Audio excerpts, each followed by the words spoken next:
I have a hypothetical situation for you. If I offered you $1 million to get a 10-win team revolving around a nurse shark, but you only had one attempt to do it, how would you optimize your team? Your first thought is probably, I will include a Nyala or I will include a Highland Cow, and I will easily walk my way to 10 wins. And that's because it's so easy. I'm pretty sure if I wanted to get 10 wins in a row with the Nurse Shark, as in 10 win teams 10 times in a row, I could do that easily. Let me know in the comments if you actually want me to try that. But that's the problem. It's too easy. It's unethical. So in today's video, I will show you how to get 10 wins with a Nurse Shark team in the ethical way.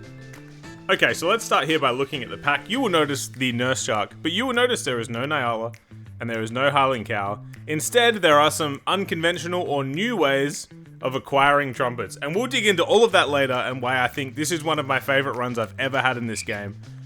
But first, let's look at the Nurse Shark and the idea of ethics. So, I think Nurse Shark is, and has been for a long time, one of the leading pets. Like, if you just want to get 10 wins and you don't care about your moral compass, the Nurse Shark is there for you. And as a result, winning with an Nyala and a Nurse Shark, no one's impressed. You send it to your mum, she's just gonna not even open the envelope. Oh god, he sent me another bloody, he or she or they, has sent me another bloody Nurse Shark build. Whereas this build I'm showing you today, yeah, my mum would put it on the fridge. You know what? They could print this build on a postcard if they wanted to. And that's because it's ethical. And to further unpack this idea, I have a list prepared. That's right, another RevGT list. And I'm going to get to it after this. But first, this is our first trumpet pet. And it's a new pet, and it looks magnificent. The sprite is fantastic. It's called the Blue Dragon. You can see the ability there. It's going to give trumpets to friends behind. It's strong, but it's not overpowered. It looks great. What a fantastic new pet. And you're going to see that do its thing. And now for my list. So this makes sense. I thought, like, ethical. How can I properly explain ethics or being ethical to the viewer? And I thought, you know what? I'm going to share. I'm going to make myself vulnerable here. As the run plays, I'm going to tell you the 3 most unethical things I've ever done and the 3 most ethical. So you can fully understand this concept. Let's start. The 3 most unethical things I've ever done. At number 1, when I was in primary school, there was a student in the year below me who I lied to about how Australian coins work. So in our coin system, the most valuable coin, the $2 coin, is also the smallest coin. And the 50-cent coin is the largest coin. So I convinced him that I was about 11 years old. I convinced him that his 50-cent coin was worth more than my $2 coin because it was bigger. And I swapped it with him and I went and bought like hash browns from the canteen. Apologies to Ben. Number 2, the second most unethical thing I've ever done. This was also in primary school. Maybe I was just a real rotten kid in primary school. I thought I was a good student. I was usually the fastest kid, like, in my sports teams or in my, my primary school. But whenever we were doing athletic stuff, if I was going to lose the race, I would fake a hamstring injury. Yeah, I was that kid. So I never lost a race. Either I won or I tore my hamstring. Every race. Extremely unethical. And number 3, sticking with the school theme. As most of you know, I am a school teacher, currently on break. There was a time where I had to do substitute, or we call it relief teaching, with the special education class, and they were doing basketball. And none of them really liked basketball, and they were all passing the ball to me. And I don't know what overcame me, but dude, for that hour, I was LeBron James. I was getting buckets everywhere, 3-level scoring. Dropping threes, mid-range pull-up was on. I was getting into the paint, I was paint mashing. Just straight buckets. Like, the buckets were ethical, but the fact that I was getting them was not ethical, if that makes sense. And now, quickly, the 3 most ethical things. I'm going to try to speed through these. The number 1, I was playing a one-on-one against my friend Liam, and he 100% fouled me on the potential game-winning shot, and I let it slide. Now that's ethical. Number 2, there was a time when I was about 15 years old where my friends and I, we had about $2.50 between us, and we thought, let's go to the fish and chip shop. and let's try to turn this $2.50 into fish and chips. It was never going to happen. If we were lucky, we were going to get maybe like 9 chips and like the crumbing on a fish. And as we walked in, I turned around to close the door, and there was an old woman and an old man, and they were like definitely out of the range where you would hold the door for them. But I saw they were old, and I held it for a very long time. And she was so impressed that she gave us $10. And then I was the hero, and we got lots of chips and fish. And number 3, the third most ethical thing I've ever done. This one's a repeated behavior. I'm extremely generous when giving way to other drivers and letting them merge or whatever. That's right, ethical driving. Not enough ethical drivers. Too much ego on the roads, man. Like, just let people in. They give you a little wave. You both feel good. Let's tune back into the build. I'm running a back mammoth. We're versing Yoguru, the vulture guy. He hasn't found his vulture yet. Suck eggs, Yoguru. My team, let's just break it down real quick. The thought here is that this guy's gonna give Trumpet start a battle. The tiger will double it. And then I thought maybe as the Rockhopper penguin jumps to the front, the tiger will also trigger it. And that's why I needed the mammoth at the back. That's why. The problem is, Rev, if I was smart and I put my tiger here, Rockhopper here, then the tiger would have actually worked with the Rockhopper and then would have been behind the Nurshark ready to go. But I didn't think of that in the moment. And we continue.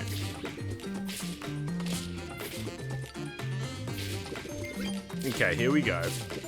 We're gonna win this, I believe. And it's a miracle, if you were paying attention to the build, it's a miracle that I managed to survive this long with, like, keeping 4 lives. My team wasn't very strong for a long period there. Now we're gonna level. We're looking for 1-up, and we're looking for onion on this guy. And this Rockhopper penguin and mammoth are not long for the world. Shout out to this guy, Loopy Loop. He runs exclusively Bulldog teams. And he's the first and only person I've ever seen optimizing Bulldog tech. Respect to him. There you see the Nurshark going crazy, and we're gonna win. So at this point, I decide I'm gonna move off the Rockhopper because I think it's too easy. It's borderline unethical. Like, if I leveled it right now, that's an extra 24 trumpets. It felt a little bit like a little bit scummy. So this is not long for the world. I'm getting 12 trumpet starter battle, another 12 there. Nurshark is good. We wiped their team. I'm on 9 wins, but I'm not feeling like we've been quite ethical enough. Could have killed the mammoth there. I didn't because I wanted to hit onion, and we do. Now I could just level this Rockhopper penguin and be happy with myself. But I'm not. And I sell it. Now look at this ridiculous team I'm running. What turn is it? It's turn 13. Theoretically, start a battle, we get enough trumpets, then you jump to the back, right? No, they have microbes, so my onion is gone. And at first I was like, oh no! And then I was like, oh wait, maybe not bad. Because I want more time to optimize my build. And thank God that happened, dude, because it ends in the greatness you're about to see at the end of this run. Now I peel the mammoth. Now we're pushing Tiger 3. We don't hit it, we hit it there. And we're gonna roll down. And I think, dude, I'll run a 3 squad. But there's a problem here. Look how many trumpets we generate. 10! Because this needs friends behind. So Rev, you're an idiot. Also, we lost our onion. So, oh no, we lose, but oh, who cares, kind of, because I get another chance to optimize my build. So I need a 4th unit, but I want it to be special. I want it to be funny. And look, this is too easy. Unethical. Honduran White Bat, turn 15. A 1-1 tier 2. Gain 1 trumpet for a friend of each tier. 1, 2, 3. We've just bought ourselves a 1-1 tier 2 that's going to give us 3 trumpets. And we freeze a buddy potato. Rev's lost his mind. But wait, you got to stick with me here. This guy might be a viewer of mine. My Eagle Stalk video just came out. Or maybe he's just using good units and I'm egotistical. I don't know.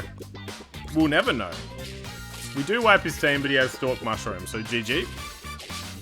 Now have a look at this. Have a look at this. We're gonna buy the potato. We're gonna end turn 7 gold. Look at this beautiful turn 16 team. We're gonna play the battle out, and then we're gonna come back and analyze it.